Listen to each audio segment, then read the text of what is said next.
Hello and welcome to World News on the Papyrus Global TV. I am Christiana Babayo. South Africa's informal miners fight for their future as coal industry declines.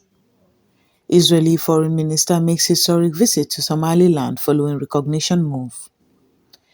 Ramaphosa urges UN action after US capture of Venezuela's president. Somalia condemns Israeli Foreign Minister visit to Hargeisa as violation of sovereignty. Central African Republic President Touadera wins third term, provisional results show. Cuba faces economic and political uncertainty after U.S. removal of Maduro. Venezuelan migrants in Peru sell Maduro shirts as political symbolism and livelihood. And now the news in full. Thousands of informal miners in South Africa, often referred to locally as zama, are confronting a precarious future as the country's coal industry contracts and the national energy transition accelerates. These miners, operating largely outside formal employment structures, depend on small-scale extraction in coal-rich regions to support their families, but shrinking demand and regulatory pressures are squeezing their livelihoods. The coal sector has historically been a significant source of employment and economic activity in parts of South Africa, but global shifts toward cleaner energy and domestic policy changes are reducing the commercial viability of coal production. Informal miners, many of whom lack formal contracts, safety protections, or access to basic services, find themselves caught in the cross currents of structural economic change and limited alternative opportunities. Efforts by authorities to formalize mining activities and improve regulation have been only partially successful, leaving many informal operators in legal limbo and vulnerable to exploitation, unsafe working conditions, and sporadic enforcement actions. With coal's future uncertain, miners and community advocates are calling for investment in transition programs, skill training, and social support to prevent widespread economic displacement. The situation reflects broader tensions in South Africa's energy landscape as the country seeks to balance economic inclusion with environmental commitments and a shift away from fossil fuel. Informal miners' struggle highlights the need for policies that protect vulnerable workers while managing the decline of traditional extractive industries. Israeli Foreign Minister Gideon Sa'ar conducted a historic diplomatic visit to Hargeisa, the capital of Somaliland, on January 6, 2026, marking the first official trip by a senior Israeli official to the breakaway region since Tel Aviv formally recognized Somaliland's independence. The visit represents a significant shift in diplomatic relations in the Horn of Africa, but it has provoked widespread regional controversy.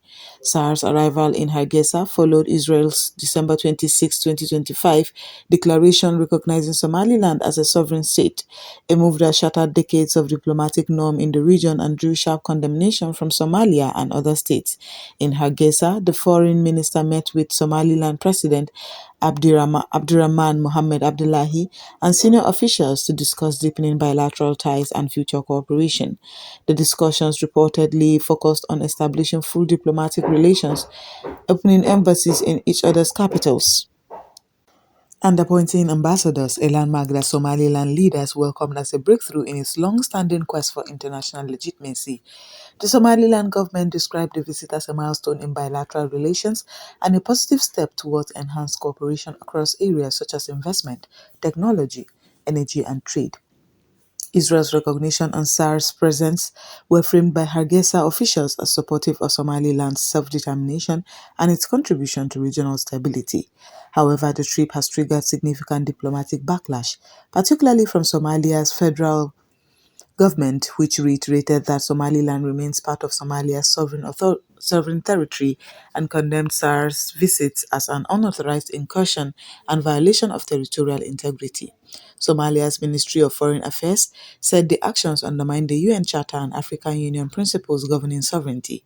The controversy has also prompted regional responses, including discussions among African Union members and other neighboring states concerned about the broader implications for regional peace and diplomatic norms. South African President Cyril Ramaphosa has called on the United Nations Security Council to take urgent action following the United States military capture of Venezuelan President Nicolas Maduro and his wife, describing the operation as a violation of international law and a threat to regional stability. In statements to the press at the international forums, Ramaphosa expressed deep concern that the U.S. action undermines Venezuela's sovereignty and territorial integrity, principles enshrined in the United Nations Charter and foundational to the global rules-based order. He emphasized that such unilateral military interventions set a dangerous precedent that could embolden similar actions elsewhere and weaken trust in international legal frameworks. Ramaphosa's appeal to the UN comes amid sharp global division over the U.S. operation, with some nations criticizing it as unlawful and destabilizing, while others have offered cautious support or contextualized it within counter-narcotics efforts.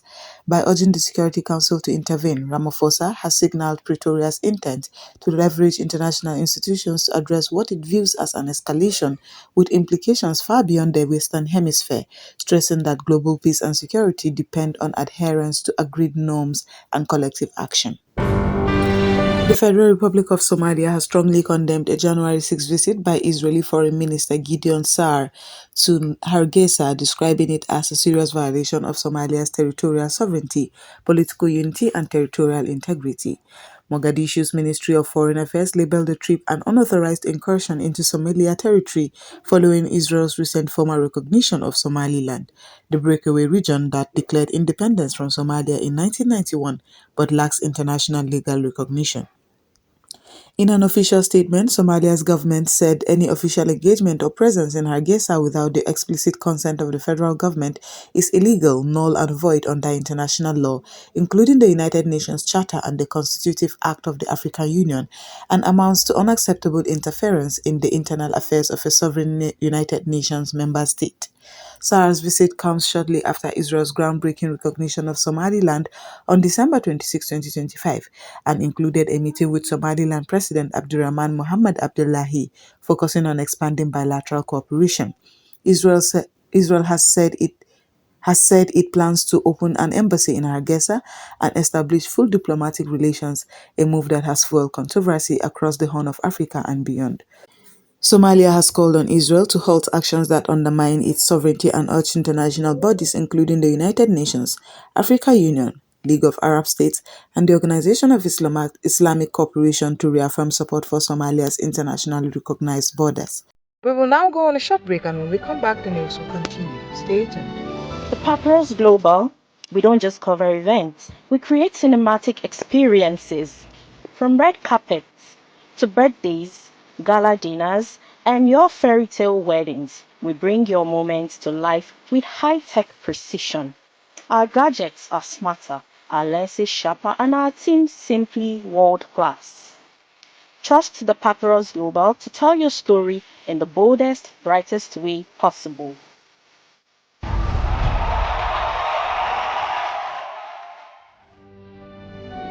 Welcome back, and now the news will continue.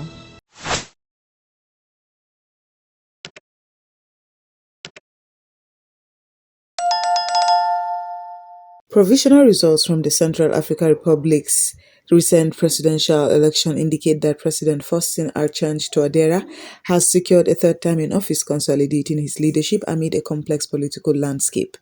The National Elections Authority reported that Touadera captured approximately 76.15% of the vote in December 28, 2025 election, with voter turnout around 52.4% of registered electorates. Touadera's re-election follows the 2023 constitutional referendum that lifted presidential term limits, enabling him to pursue another mandate. Opposition figures including former Prime Ministers Anicet Georges Dologel and Henri-Marie Dondra lagged significantly in the results and have begun contesting aspects of the vote, citing concerns over irregularities and fairness. The incumbent's campaign re-emphasized security, reconciliation, and outreach to armed groups as central pillars of his governance strategy. Since coming to power in 2016, Touadera has navigated years of conflict that followed the 2013 crisis, working to implement peace agreements and various armed factions. Though observers from the African Union noted the elections were largely peaceful, final confirmation of results is expected following review of any formal appeals. Cuba's future is widely seen as unstable and potentially precarious following the U.S. military capture of Venezuelan President Nicolas Maduro, a development that has significant implications for Havana's economic and geopolitical position. The operation carried out in early January resulted in the death of Cuban security personnel who were serving alongside Venezuelan forces, prompting national mourning and heightened concern across the island.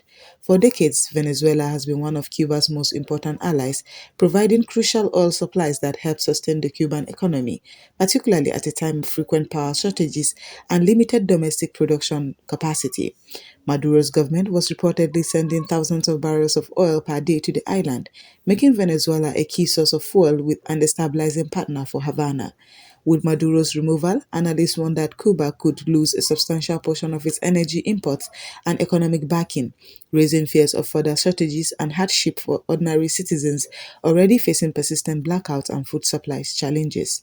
The Trump administration has openly framed the removal of Maduro as part of broader efforts to weaken Cuba's ruling structure, and U.S. leaders have suggested that Havana could struggle without Venezuelan support, with some officials asserting that Cuba is ready to fall. This rhetoric has intensified anxiety among Cubans, some of whom fear that the island could confront deeper economic distress or further geopolitical pressure if alternative support from allies such as Russia and China does not materialize.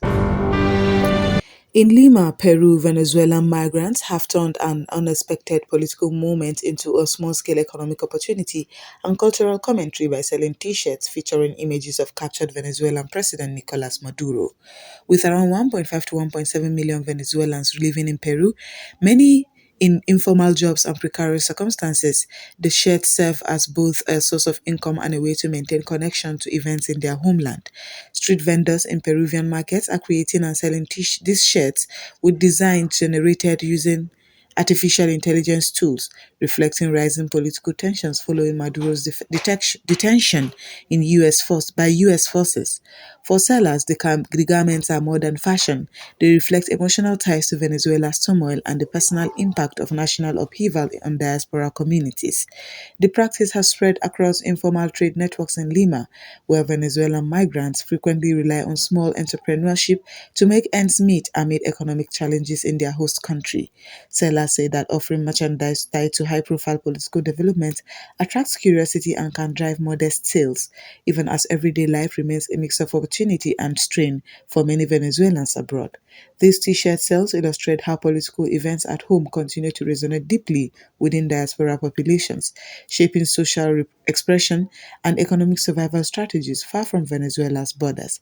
And that's all we have on World News on the Papyrus Global TV. I am Christiana Babayo. Thanks for joining us.